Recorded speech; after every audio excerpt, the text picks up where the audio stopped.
Hello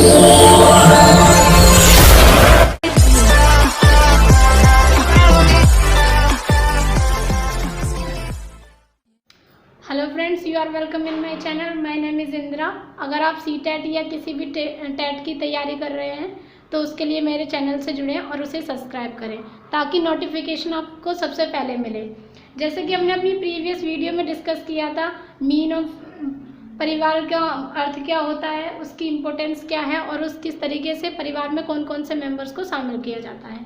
ठीक, आज हम डिस्कस करेंगे कि वर्क ऑफ फैमिली क्या है एंड टाइप्स ऑफ फैमिली क्या है, परिवार का कार्य क्या होता है समाज में, एंड समाज में परिवार के कितने तरीके के प्रकार होते हैं, आज हम डिस्कस करेंगे। तो वीडियो को स्टार्ट करते हैं।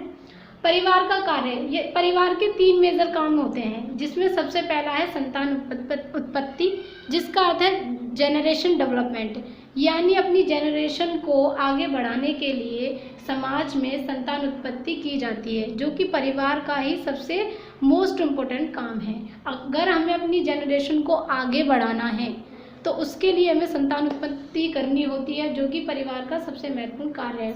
उदाहरण के लिए, जैसे मैं एक उदाहरण देती हूँ, अगर कि हम कहते हैं कि टाइगर्स को बचाना चाहिए, तो अगर टाइगर्स अपने जनरेशन को ना बढ़ाए तो कहीं ना कहीं उसकी जो जनरेशन है वो ख़त्म हो जाएगी, इसलिए वो संतान उत्पत्ति करते हैं। ठीक उसी प्रकार ह्यूमन होने के नाते हमें समाज को बनाए रखने के लिए, अपनी जनरेशन को बनाए रखने के लिए संतान उत्पत्ति करनी होती है, जो परिवार के एक मेजर वर्क है। सेकंड है समाजीकरण। समाजीकरण का मतलब होता है सोशलाइजेशन, कि अगर हमें समाज में अपने बच्चों को कौन कौन सी वैल्यू देनी है, उनकी परवरिश किस तरीके से करनी है, ये परिवार के द्वारा ही किया जाता है।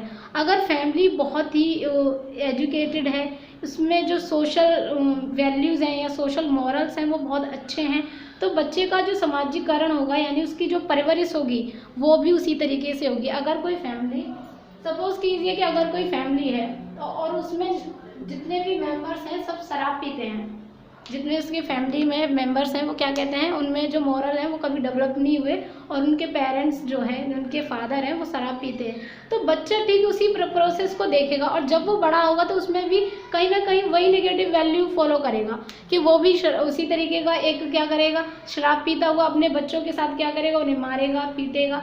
तो उसका समाजीकरण जो हुआ वो कैसा हुआ, यानी उसकी परवरिश जो थी वो कहीं ना कहीं एकदम हम कह सकते हैं बेकार थी, इसलिए उसका जो समाजीकरण था वो भी वैसा ही हुआ। अगर किसी बच्चे का जन्म ऐसी फैमिली में होता है जो बहुत ही एजुकेटेड है, मॉरल वैल्यूज़ में डेवलप है कि एक सोशल ह्यूमन बीइंग होने के नाते उसे क्या क्या करना है, उसे सिटीजन होने के नाते कौन कौन से कर्तव्यों को फॉलो करना है, एक देश का नागरिक होने के नाते वो क्या क्या कर सकता है और उसे क्या क्या करना चाहिए, ये सब वैल्यू अगर उसे पता है और यही सब वैल्यू वो अपने बच्चे के अंदर भी पुट ऑफ करेगा, तो बच्चे का जो डेवलपमेंट है या परवरिश है वो भी उसी तरीके से होगी। यानी जो परिवार है वो सोशल वैल्यू को ही बच्चे में क्या करता है, निरूपित करता है। उसके अंदर उसकी जो परवरिश है, परवरिश किसके द्वारा होती है, फैमिली के द्वारा। तो जो परिवार है उसका सबसे जो हम कह सकते हैं सेकंड मेजर वर्क है वो यही है कि एक बच्चे में उसकी परवरिश के द्वारा सोशल वैल्यू को डेवलप करना, जो कार्य हमारा परिवार करता है। तीसरा है भावनात्मक संतोष। उदाहरण के लिए जो फैमिली के मेंबर होते हैं वो सभी आपस में इमोशनली कनेक्टेड होते हैं। अगर फैमिली में कभी भी कोई स्ट्रगल आता है या कोई भी संकट आता है तो सारे जो फैमिली के मेंबर होते हैं वो एक दूसरे को इमोशनली सपोर्ट करते हैं और कहते हैं कि क्या कहते हैं, हम एक दूसरे से कनेक्टेड हैं। और जब भी कोई संघर्ष करने की बात आती है या फैमिली को समाज में अपना इनपुट रखने की बात आती है तो वो एक दूसरे को सपोर्ट करते हैं। ये परिवार के 3 मेजर काम थे, जनरेशन को बढ़ाना और बच्चे का समाजीकरण करना एवं इमोशनली सपोर्ट करना। अब हम बात कर लेते हैं कि परिवार के कौन कौन सी फॉर्म होती हैं, यानी परिवार के कौन कौन से प्रकार होते हैं। तो परिवार के 3 प्रकार होते हैं।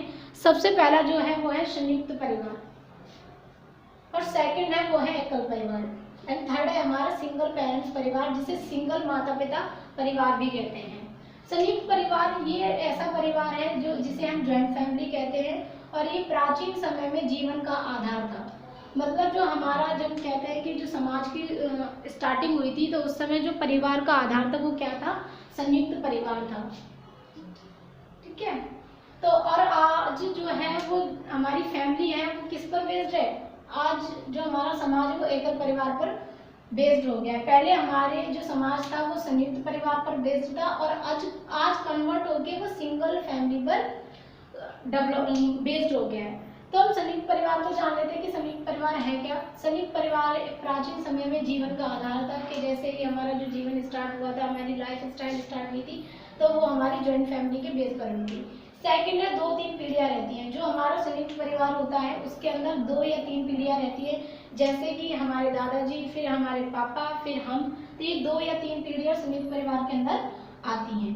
तीसरा है संपत्ति, आय, पारस्परिक संबंध से जुड़े रहते हैं। यानी ज्वाइंट फैमिली के जितने भी मेंबर्स होते हैं वो सभी एक तो संपत्ति के आधार पर, यानी हमारी जो जमीन या जायदाद है उसके आधार पर, फिर आय के आधार पर यानी इनकम के आधार पर, और पारस्परिक संबंध, एक दूसरे से ब्लड रिलेशन होने के कारण एक दूसरे से जुड़े होते हैं, एक दूसरे से कनेक्ट होते हैं। यानी संयुक्त परिवार को हम जान सकते हैं कि हमारे समाज जो था वो प्राचीन समय में संयुक्त परिवार पर यानी ज्वाइंट फैमिली पर आधारित था। दूसरा, संयुक्त परिवार के अंदर 2 या 3 पीढ़ियाँ रहती हैं। तीसरा है कि ये संपत्ति यानी जमीन जायदाद, इनकम और ब्लड रिलेशन के आधार पर एक दूसरे से कनेक्ट होते हैं। दूसरा टाइप है वो है एकल परिवार। एकल परिवार का मतलब होता है जो हमारी संयुक्त परिवार है उसी की एक छोटी इकाई, उसे हम कहते हैं एकल परिवार। जो हमारी ज्वाइंट फैमिली है उसी का एक छोटा सा पार्ट है, वो कहलाता है एकल परिवार। एकल परिवार का निर्माण जो है इस तरीके संयुक्त परिवार से ही हुआ है, और आज हमारा जो समाज है वो एकल परिवार पर ही आधारित है, जिसमें हम कहते हैं कि हम दो और हमारे दो। तो वो एकल परिवार की ही कॉन्सेप्ट है, और आज हमारा समाज भी उसी पर बेस्ड हो गया है। और ये संयुक्त परिवार की छोटी इकाई है, लघु इकाई यानी छोटी इकाई। दूसरा है महंगाई, जनसंख्या, रोजगार के कारण इसका निर्माण हुआ। एकल परिवार तब अस्तित्व में आया, उसका ओरिजिन तब हुआ जब महंगाई बढ़ गई। ये जनसंख्या को रोकने के लिए हमने एकल परिवार का निर्माण किया। तीसरा जो है वो है हमारा सिंगल पेरेंट्स फैमिली। इसका मतलब होता है केवल जो फैमिली है वो एक ही पिता पर या फिर मदर पर ही डिपेंड होती है। तो उसमें जो भी बच्चा जन्म लेगा तो उसकी परवरिश या तो माता के द्वारा की जाएगी या फिर पिता के द्वारा की जाएगी। यानी सिंगल पेरेंट्स फैमिली में या तो आपकी माता होंगी या फिर आपके पेरेंट्स होंगे, और बच्चे की जो परवरिश यानी उसका जो समाजीकरण किया जाएगा वो या तो माता के द्वारा किया जाएगा या फिर पिता के द्वारा किया जाएगा।